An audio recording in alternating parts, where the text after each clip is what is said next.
Surgery కంటే hospital bill అంటేనే భయం. అదే మధ్య తరగతికి అందుబాటు ధరలో వైద్యం. Medistar hospitals.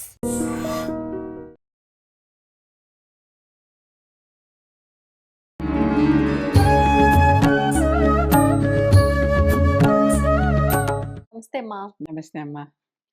అమ్మా, మనము ఎప్పుడైతే తల్లి గర్భంలో ఉన్నామో, ఉన్నంత వరకు కూడా గత జన్మ స్మృతులనేవి మనకు గుర్తుంటాయి.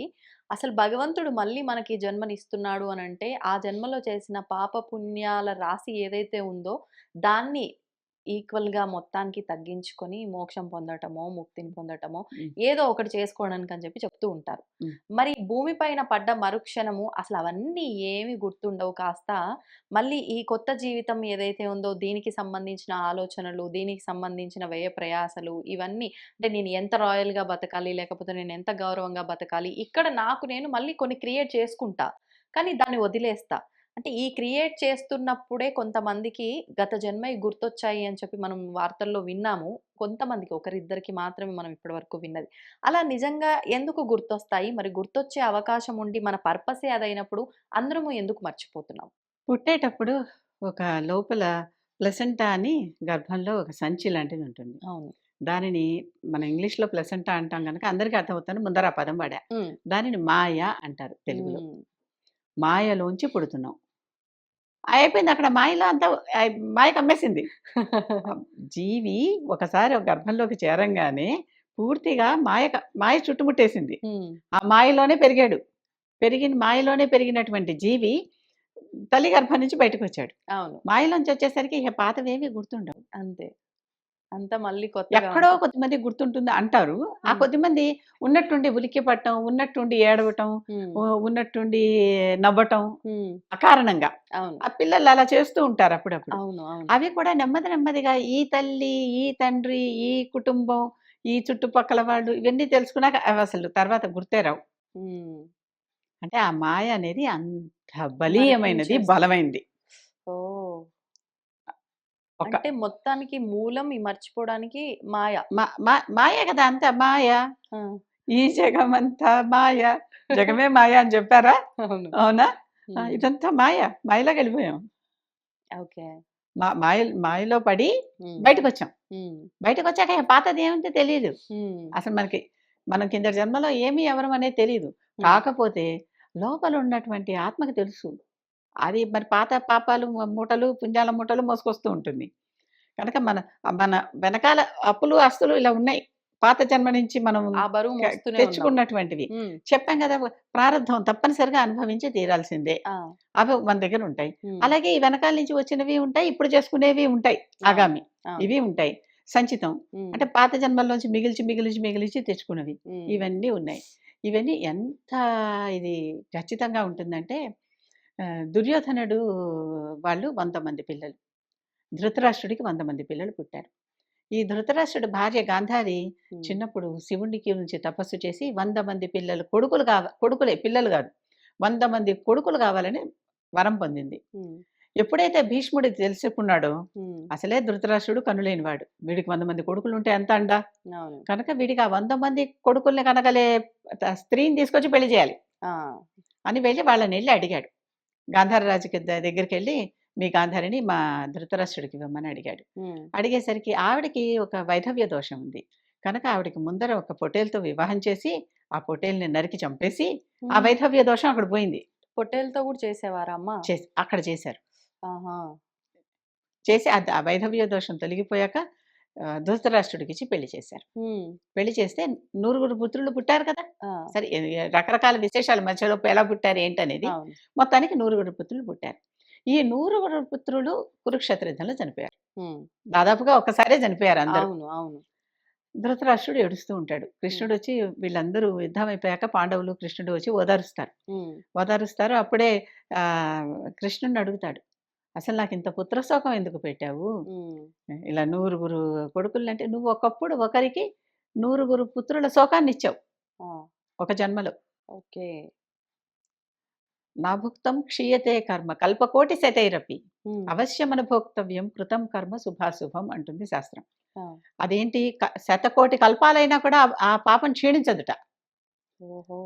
100 ఏళ్ల క్రితం హ్మ్. ఇతను ఒక వేటగాడు రూపంలో ఉండి ఒక చెట్టు మీద ఉన్న గూటి పక్షి గూట్లో హ్మ్. 100 గుడ్లుంటే ఆ గూడు తోసేసి 100 గుడ్లు చచ్చిపోయాయి. బా! ఆ పక్షి వేదన అనుభవించి ఆహ్, నా 100 మంది పిల్లల్ని చంపేశాడు. హ్మ్. వీడికి కూడా 100 మంది పిల్లలు పోవుగాక అని శపించింది. ఒక్కసారి పోయాయి 100. వీడికి అలాగే పోయాయి ధృతరాష్ట్రుడికి. అవును. అంటే మరి ఎప్పుడో 100 ఏళ్ల కితంది ఇంకా నన్ను వెంటాడిందా అంటాడు. హ్మ్. అవును మరి నువ్వు 100 మంది కొడుకులు పుట్టాలంటే నువ్వెంత పుణ్యం చేసుకోవాలి? హ్మ్. అంత పుణ్యం నువ్వు సంపాదించాక నీకు 100 మంది కొడుకుల్ని ఇచ్చాక ఇచ్చాక మళ్ళీ అప్పుడు నీ పాత ప్రారబ్ధం ఇప్పుడు తీర్చాం. హ్మ్. ఎంత లెక్కో చూడండి. లెక్క ఎక్కడికక్కడికి బ్యాలెన్స్ అవ్వాల్సిందే ఎన్ని జన్మలైనా. అవును. అమ్మవారి నామంలో ఒకటి తులజ. తుల, తుల తూసి చక్కగా చేస్తుందట. బ్యాలెన్సింగ్. ఆవిడని మించిన బ్యాలెన్సింగ్ పర్సన్ ఇంకెవరు లేరు. హ్మ్. ఏది ధర్మం, ఏది అధర్మం, ఎవడు పాపి, ఎవడు కాదు, ఎవడికి ఎంత ఇవ్వాలి, ఎవడికి ఎంత ఇవ్వకూడదు, హ్మ్. ఎప్పుడివ్వాలి, లేపోతే 100 జన్మల తర్వాత ఇలా పుణ్యం చేసుకుంటూ వచ్చి అవును. 100వ జన్మలో 100 మంది కొడుకుల్ని కని హ్మ్. వాళ్ళందరిని ఒకసారి పోగొట్టుకున్నాడు. హ్మ్. మరి కర్మఫలం వదిలిందా?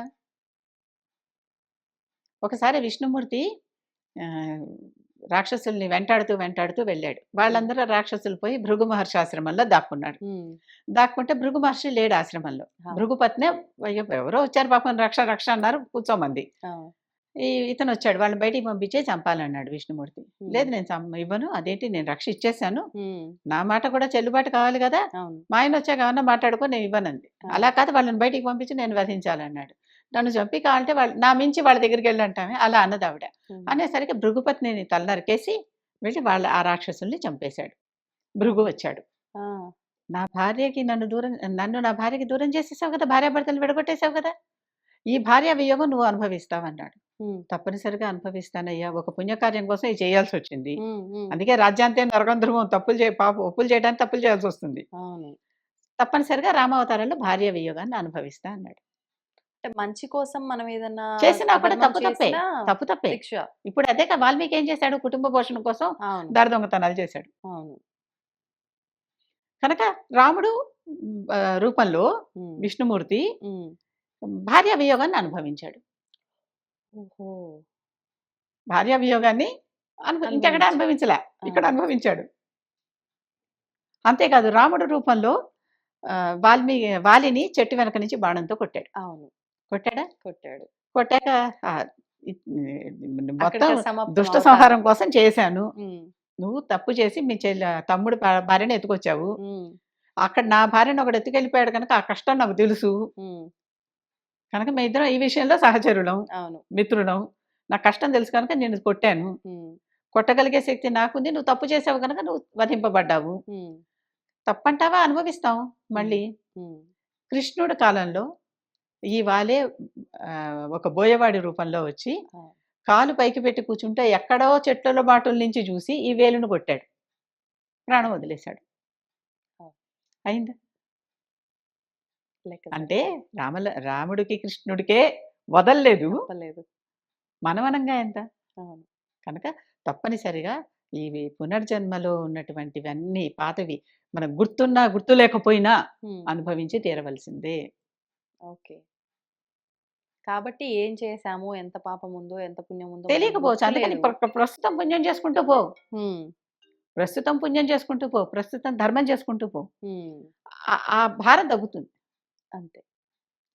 జపతో నాస్తి పాతకం. అవును. జపం చేసుకుంటే పాతకాలు పోతాయంటున్నాడు గదా! హ్మ్. పాపాన్ని మించింది పాతకం.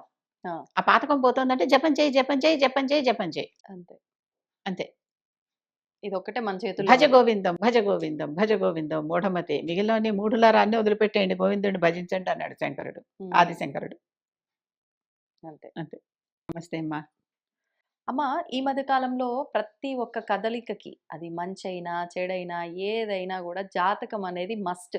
హ్మ్. ఖచ్చితంగా చూసుకోవాల్సిందే. చూసుకోందే మేము బయట అడుగు గూడా పెట్టమనేటట్టుగా మారిపోయింది పరిస్థితి. అయితే ఈ గ్రహాల మార్పుల వల్ల మనకేదో ఇబ్బందులు జరుగుతున్నాయని చెప్పి, ఆ ఇబ్బందులు మనం జాతకం చూసుకుంటే తెలుస్తుంది. దానికి తగ్గ పరిహారం చేసుకోవచ్చు అని చెప్పి, ఈ విధానం అంతా నడుస్తోంది ప్రస్తుత కాలంలో. అసలు నిజంగా ఈ జాతకాలని నమ్మొచ్చా? ఈ గ్రహ ఫలాలని నమ్మొచ్చా? నమ్మటం వల్ల మనకు జరిగే అంటే మంచి ఏదైనా ఉందా? చూసుకోకపోవడం వల్ల జరిగే నష్టం ఏదైనా ఉందా? దాని గురించి తెలియజేయండి. చూసుకోకుండా కొన్ని కోట్ల మంది ప్రపంచంలో బతికేస్తున్నారు. హ్మ్. అవునా కాదా? మనం ఇక్కడ మన భారతదేశంలోనే చూసేవాళ్ళు ఎంతమంది, చూడని వాళ్ళు ఎంతమంది? మూఢనమ్మకం అని ఆ! కొట్టి పారేసి నమ్మకం ఉండొచ్చు. చూడకుండా మూఢనమ్మకం ఉండేవాళ్ళు. ఉండకూడదు. హ్మ్. కనుక ఈ జాతకాల మీద ఫలితం ఉంటుందా అంటే ఉంటుంది. హ్మ్. ఎప్పుడు ఆ సరైన చెప్పేవాడు దొరికినప్పుడు. ఆ! అసలు జాతకాలు చెప్పేవాళ్ళు జాతకం ఎప్పుడు కూడా సంపూర్తిగా ఎంత పండితుడైనా సరే సంపూర్తిగా నిజం కాదు అని సరస్వతీదేవి శాపం ఉంది. అవునా? ఆ! ఒకసారి ఇద్దరు మంచి జ్యోతిష్యవేత్తలు సరస్వతీదేవిని దర్శించుకుందామని వెళ్లారు. చక్కగా వెళ్లి అక్కడ కూర్చొని ఎదురు చూస్తున్నారు. హ్మ్. ఆ అమ్మవారు లోపల స్నానం చేస్తున్నారు. ఆగండి అని చెప్పారు. హ్మ్. వీళ్ళిద్దరూ లెక్కలేసుకుని అమ్మవారు ఇప్పుడు ఏ అంగం స్ రుద్దుకుంటోంది, ఏ హ్మ్. పని చేస్తోంది అని వీళ్ళు వర్ణించటం మొదలుపెట్టారు ఇక్కడ. లెక్కించటం. ఆహా! అమ్మవారికి తెలిసిపోయింది. కోపమొచ్చింది. అంటే మిమ్మల్ని లెక్కించమంటే స్త్రీల ప్రైవేట్ విషయాలు కూడా మీరు లెక్కిస్తారు. ఆ! గణన చేయగలుగుతారు. కనుక అసలు మీరు ప్రతి ఎవరు చెప్పినా సరే సంపూర్ణంగా సత్యం చెప్పకుండుగాక అని ఆవిడ శాపం ఒకటి పెట్టింది. ఓకే. చెప్తే మరి ప్రతిదానిని అంతే గదా! అవును. రహస్యం లెక్కలొస్తే అనేది ఏముంది, లెక్కలేసుకుంటూ ఉండదింకప్పుడు. ఉండటమేగా హ్మ్. అని అది సరస్వతీదేవి శాపం ఉంది జ్యోతిష పండితులకి. ఓకే. వాళ్ళకి కూడా తెలుసు ఈ విషయం. హుహు. కనుక ఎప్పుడూ అది సంపూర్ణంగా ఎవరు చెప్పినా నెరవేరదు. ఎంత హ్మ్. గొప్ప పండితుడు చెప్పినా ఎక్కడో అక్కడ అమ్మవారొచ్చి అక్కడ తప్పు చేయిస్తుందనమాట. అంటే ఆయన చెప్పింది వాస్తవమైనా అమ్మవారు ఆయనతో తప్పు చేయిస్తుందంటారా? లోపల ఒకటి చెప్పాలని అనుకున్నా ఆ మాట రాదు. స్ఫురణకు రాదు. ఆవిడ కదా పలకాల్సింది అంతే నోట్లోంచి వాణి, వాక్కు. వాక్కు. అవును. పలకాల్సింది ఆవిడ కదా! హ్మ్. పలకలేరు. అది చెప్పలేరనమాట. తప్పు చెప్పినా కొన్ని పొల్లుపోతాయి. ఆ హ్మ్. పొల్లులు కూడా వస్తాయి కావాలని. అవునవును. ఈ విధంగా జరుగుతుంది. కనుక హ్మ్. ఆ తర్వాత ఇప్పుడు వార ఫలాలు, మాస ఫలాలు, రాశి సంవత్సర ఫలాలు. ఫలాలు అని ఈ రాశి వారందరికీ ఇట్లా ఈ రాశి అలా రాశి ఫలాలు చెప్పేస్తున్నారు చూడండి. అవును. విపరీతంగా చెప్పేస్తున్నారు. సపోజ్ ఫస్ట్‌ది మేషరాశి తీసుకుందాం. హ్మ్. పోనీ అశ్విని నక్షత్రం అనుకుందాం. అశ్విని నక్షత్రం, మేషరాశి పోనీ ఒకటో పాదం వాళ్ళు అంటే వెరీ ఫస్ట్ వాళ్ళు కొన్ని లక్షల మంది ఉంటారా? కొన్ని కోట్ల మంది ఉంటారా? అవునా? ఉంటారు. అంతమంది ఉంటున్నప్పుడు అందరికీ ఇలాగే జరుగుతుందా? ఎందుకు జరుగుతుంది? జరగదు. కనుక అవి అసలు నమ్మక్కర్లేదని తెలిసిపోతుంది కదా! ఈ గంటలు గంటలు కూర్చోపెట్టి రాసేవాళ్ళు, చెప్పేవాళ్ళు దాంట్లో ఒక భాగం ఏమన్నా మనకి జరిగితే జరగొచ్చు. హ్మ్. ఆ ఒక్క భాగం కూడా జరగకపోవచ్చు. హ్మ్. ఆ! గ్యారంటీ లేదు. ఎక్కడుంది? హ్మ్.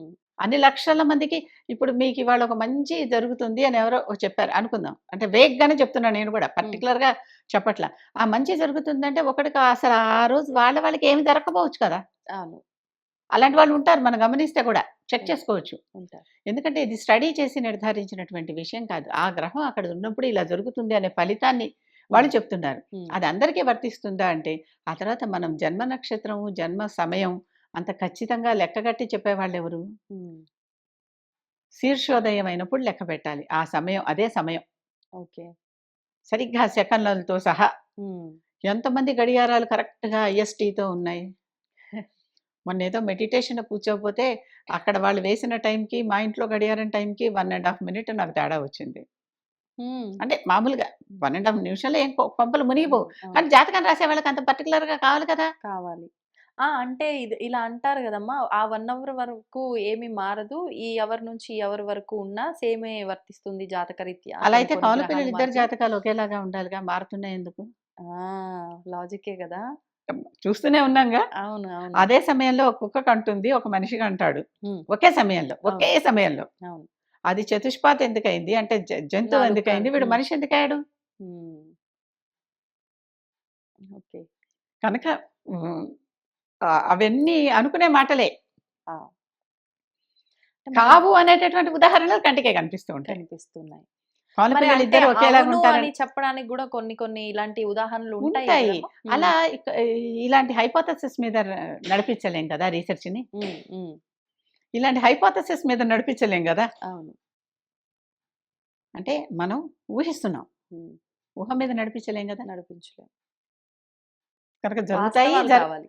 జరగవు అనేవి ఉదాహరణలు కనిపిస్తున్నప్పుడు జరుగుతాయి అనేటటువంటి నిర్ధారణకు రావటం కష్టం గదా! అవును. అది నేను చెప్పాను.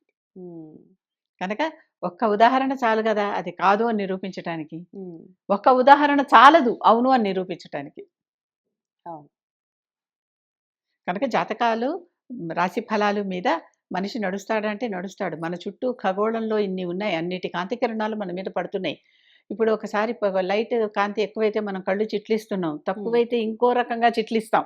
అవును, ఎటు ఉన్నా ఇబ్బందే. ఆ కాంతిని బట్టి మనకు మారుతున్నాయి గదా! ఆ కాంతిలో ఉన్న రంగును బట్టి కూడా మనకు ఒక్కోసారి హాయిగా అనిపిస్తుంది. ఒకసారి చికాకుగా అనిపిస్తుంది. అబ్బో! ఈ రంగేంటి అనిపిస్తుంది. ఉమ్, అనిపిస్తుందా? అనిపిస్తుంది. అలాగా మరి పైన సెలెస్టియల్ బాడీస్ ఇన్ని రకాల ఇన్ని రంగుల్లో ఇంత దూరం నుంచి మనకంటే డిస్టెన్స్ మారుతోంది, రంగు మారుతోంది, దాని తేజస్సు, ఉమ్, కాంతి ఉమ్, మారుతోంది. అవును, ఆ కిరణం యొక్క ప్రభావం మారుతోంది. కిరణం యొక్క లక్షణం మారుతోంది. అవును. అన్ని రకాల కిరణాలు మన మీద వస్తూనే అయితే ఉన్నాయి కదా! ఉమ్, ఉమ్, ఒప్పుకున్నా, ఒప్పుకోకపోయినా. అవును, కొన్ని కంటికి కనిపిస్తాయి, కొన్ని కంటికి కనిపించవు. కనిపించవు. ఇప్పుడు అతి నీల లోహిత కిరణాలు అంటున్నాం. అల్ట్రావైలెట్ రేస్ కంటికి కనిపిస్తున్నాయా? లేదు. లేదు. ఉమ్, కొన్ని బ్యాక్టీరియాని మనం కంటితో కూడా చూడలేమని చూడు. మనమే చెప్పుకుంటున్నాం కదా! అవును. కనుక ఇలాంటివన్నీ ఎక్కడి నుంచో ఉండి మన మీద తప్పనిసరిగా వాటి ప్రభావం అయితే ఉంటుంది. ఉమ్, ఏదో తెలీదు ఉన్నట్టుండి అక్కడ ఓ చోట దురద పడుతుంది. కాలుకో, చేతికో ఇలా అనుకుంటాం. అక్కడ అవును. ఏదో కనిపించని ప్రాణి ఏదో ఏదో చేసింది అక్కడ. చేసింది. పాకిందో, కుట్టిందో అవును. ఏదో చేసింది. అవును. కదా! దానికి ఉదాహరణగా మనకు అక్కడ ఏదో ఒకటి అవుతుంది ర్యాష్. అవుతుంది కూడా. మనం ఉమ్, వెంటనే అక్కడ ఏం కనిపించదు. వెంటనే ఇలా అనేస్తాం అయిపోతుంది. అవును, అవును, అప్పటికి ఉపశమనం వస్తుంది. తర్వాత ఉమ్, చూస్తే అక్కడ కొంచెం దద్దురు రావటమో, దురద అవును, రావటమో, ఎర్రగా అవ్వటమో అవుతుంది. అవుతుంది. అంటే కనిపించనివి కూడా మన మీద ప్రభావాన్ని తప్పనిసరిగా కలుగజేస్తాయి. ఉమ్, కనుక అది నమ్మాలి. అవును. కానీ ఈ ఈ రకంగా ఇవాళ ఇది జరుగుతుంది, రేపు ఇది జరుగుతుంది అని చెప్పేది ఏం లేదు. తర్వాత ఒక ఒక ఇలాంటి బాక్స్‌లో ఏసి తిప్పేసి ఇగో ఇది ఈ నెల ఇది వీళ్ళది, ఈ నెల ఇది వీళ్ళది అని ఇచ్చేసినట్టే. అంటే ఆ! మరీ అంత తక్కువ చేశాను కాదు కానీ, అంతకంటే పెద్ద ఎక్కువ ఫలితమేం ఉండదమ్మా దీనికి. అసలు నిజంగా అంటే ఎటువంటి వాటిలో దానికోసం నమ్మొచ్చంటారు? మనిషి తన ఎంత వాల్యుబుల్ టైమ్‌ని ఖర్చు చేస్తున్నాడో అని నాకు బాధేస్తుంది. హ్మ్. ఎంత ప్రొడక్టివ్ టైము, అవును. ఎన్ని మ్యాన్ అవర్స్ వాళ్ళు సంపాదించుకోవాల్సిందే. కాకపోతే పర్సనల్‌గా వెళ్ళండి, కలవండి. హ్మ్. పర్సనల్ జాతకంతో పర్సనల్‌గా చెప్పినప్పుడు చాలా వరకు కలిసొస్తుంది. అంటే మ్యాచ్ అవుతుంది. చాలా వరకు. ఓకే. ఆ పర్సెంటేజ్ ఆ పండితుడి పాండిత్యం మీద ఉంటుంది. మనం ఇచ్చిన టైం బట్టి. హ్మ్. మనం ఇచ్చిన కరెక్ట్ టైంని బట్టి ఉంటుంది. ఆ ఓకే. పర్సెంటేజ్ ఎంత పర్సెంటేజ్ బాగా చెప్పగలుగుతారనేది. అవును. అలా కాకుండా మనం అసలు ఏమీ లేకుండా బ ఎవరెవరో ఏదో చెప్పేస్తూ ఉంటే అవి ఎంతవుతాయి? హ్మ్. వాళ్ళకి పాండిత్యం ఉండొచ్చు.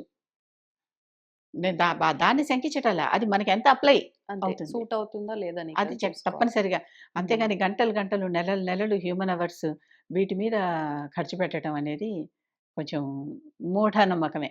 హ్మ్. నమ్మకం లేదా అంటే నమ్మకం ఉంది. ఆ పండితుడి దగ్గరికే మీరెళ్లి చూపించుకోండి. నువ్వు వ్యక్తిగతంగా చూపించుకున్నప్పుడు అప్పుడు మాత్రమే నమ్మకం. వ్యక్తిగతంగా 1 to 1 గదా అది. హ్మ్. మీది హ్మ్. మీకే చెందుతుంది. అంతే. మీకే గ్రహం ఎంత దూరంలో ఎటునుంచి ఏం కిరణం వేస్తుందో ఆయన చెప్తాడప్పుడక్కడ. హ్మ్. చెప్తాడు లేతే దాన్ని గణించి, గుణించి లెక్క అవును. వేస్తాడు. అవును. మీరిందాక చెప్పిన ఉదాహరణను బట్టి అట్లా చెప్పినప్పుడే అన్నీ వాస్తవాలవ్వవు అని అనుకున్నప్పుడు, హ్మ్. 10 మందికి కలిపి చెప్పినప్పుడు నీకెంత వరకు వాస్తవం అనేది దాంట్లో నీకు నువ్వే అవును. నిర్ణయించుకోవాలి. మనకి అప్లికేషన్ చేసుకున్నప్పుడు హ్మ్. పర్సెంటేజ్ ఎంత తగ్గిపోతుందో ఊహించుకోండి దాని నుంచి. అంతే. అంతే. ఎదురుగుండానే కనపడుతుండే సత్యమే ఇది. నేనేదో వేరే చెప్పటం లేదు. అవును. వాళ్ళంటే నాకేమి విరోధము లేదు. నాకు జాతకాలంటే అపనమ్మకము లేదు. హ్మ్. కానీ ఇలాగ గ్రూప్‌గా చెప్పేటటువంటివి సాధారణంగా జరగవు. అంటే ఆహ్, మనము దాన్నంత పర్టిక్యులర్‌గా మాట్లాడాల్సిన అవసరం లేదు. కాకపోతే కొంతమంది వీటిని నమ్మి అంటే ఏదో ప్రమాదం జరగబోతుంది అనంటే అతిగా భయపడి అది జరుగుతుందో లేదో తెలీదు గానీ నిజంగానే ప్రమాదానికి వాళ్ళని గురైపోతారు. వాళ్ళ మీద వాళ్ళ కంట్రోల్ లేనట్టే. ఆ! వాళ్ళ మీద వాళ్ళకి వాళ్ళ స్వశక్తి మీద వాళ్ళకి నమ్మకం లేనట్టే. అంతే. అంతే. ఖచ్చితంగా. హ్మ్. ఒక్కొక్కసారి వైబ్స్ ఒస్తాయి. వైబ్స్ హ్మ్. అంటే వైబ్రేషన్స్ ఒస్తాయి. పాజిటివ్ గాను, నెగెటివ్ గాను. అవును. అలాంటి వాటిని నమ్మొచ్చు. అది మనకే కలిగింది కనుక. అవును. మనకే కలిగింది కనుక. హ్మ్. హ్మ్. అది ఎందుకంటే మనకు పర్సనల్‌గా లోపల ఉన్నదేదో ఆ మనకి ఫీల్. కొంచెం ఉత్తేజితం చేసింది. హ్మ్. ప్రచోదనం చేసింది. అవును. అవి నమ్మొచ్చు. ఓకే. అంతేగాని ఇలాగ ఏదంటే అది కాదు. హ్మ్. ఖచ్చితంగా కాదు అనేది నా పర్సనల్ మీ సైడ్ అభిప్రాయం. నుంచి ఇగో మాత్రం ఎగ్జాంపుల్స్ ఫుల్ అన్నీ చెప్పా. క్లారిటీ. ఇంకెవరికి వాళ్ళు నిర్ణయించుకోవాల్సిందే వాళ్ళేంటి నిర్ణయించుకోవాల్సింది. అంతే అనేది. కదా! మనం మామిడికాయ పప్పు బావుంటుంది, బావుంటుంది, బావుంటుంది, బావుంటుంది అని ఎంతసేపటికి ఇది బావుంటుందని అవతల వాళ్ళ చేత బలవంతంగా నమ్మిస్తాం. వాళ్ళు అవును. తిన్నాక బావుంటుందో లేదో వాళ్ళు తెలుసుకుంటారు. కరెక్ట్. తెలుసుకొని అంతే. ఆ పర్మిషన్ ఇవ్వాలి గదా! ఆ అవును. మాత్రం స్వేచ్ఛ అందరికి ఉంటుంది గదా! ఉంటుంది. కనుక తిన్నాక బావుంది, లేదు వాళ్ళే అవును. జెప్తారు. అంతే. అయిపోయింది. మనకి అంతే. బావుంటే మనకి బావుంది అంతే. అవును. ఇంతకు మించి మనం చెప్పాల్సిన అవసరం లేదు ఇంకా. లేదు. ధన్యవాదాలమ్మా. నమస్కారం. And for more videos, Please subscribe to iDream. Please subscribe to iDream. Please subscribe iDream. And please subscribe to iDream. For more videos, subscribe to iDream. please like, share and subscribe to the channel. Congratulations, iDream. subscribe to iDream. Subscribe to iDream. So subscribe to iDream Media. iDream ki iDream team అందరికి huge congratulations. Please subscribe iDream Media. Please subscribe to iDream. Subscribe iDream. Please subscribe to iDream. iDream అంటే నా కళల ఛానల్ను subscribe చేసుకున్న నోరు తిరుగుతలేదు, మీరైతే గంట గుర్తు కొట్టండి. For more such videos, please subscribe to iDream. Subscribe to iDream. Please subscribe to iDream. Please subscribe iDream Media. Please do subscribe to iDream. Please subscribe to iDream Media. For best entertainment and information, please subscribe iDream. And don't forget to subscribe to iDream.